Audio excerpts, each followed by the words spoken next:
नमस्कार मंडळी, आज माझ्यासोबत माहेर सुद्धा अंधेरीला येणार आहे.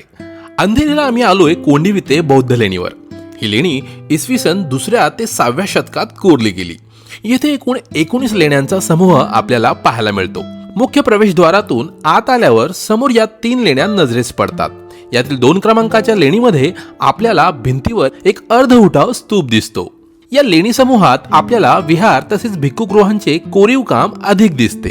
लेणी क्रमांक 5 हे एक चैत्यगृह आहे, जे एक महत्त्वाचे आणि या समूहातील सर्वात जुने असे लेणे आहे.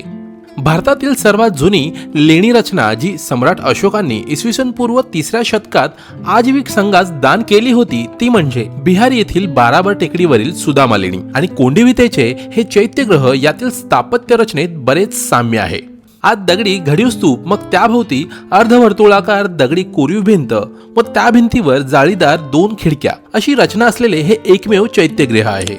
याच उजव्या खिडकीवर आपल्याला या लेण्यांसाठी केलेल्या दानाचा उल्लेख शिलालेखात सापडतो. डाव्या बाजूच्या भिंतीवर महायान पंथाची छाप दिसून येते. धार्मिक द्वेषापोटी येथील बुद्धांची शिल्पे भग्न केलेली दिसून येतात. या लेणी समूहात आपल्याला अनेक पोढी तसेच एक सप्तमुखी नागशिल्प जे नागराजांचे प्रतीक आहे आणि एक अर्धउठाव स्तूप शिल्प सुद्धा कोरलेले दिसून येते. माहेरला लेणी परिसर व लेणी समजावून सांगून आम्ही परतीला निघालो. पवई तलाव मार्गे येत असताना माहेरच्या शाळेतील दादाने मागून आवाज दिला. तो आज मॅच खेळून घरी जात होता. आम्ही घरी पोहोचण्याआधी बुलेटची पेटपूजा केली. त्यानंतर बालशास्त्राप्रमाणे माहेरची पेटपूजा झालीच. अशा प्रकारे आजचा हा मिनी ब्लॉग इथेच पूर्ण करतोय. लवकरच भेटू. धन्यवाद.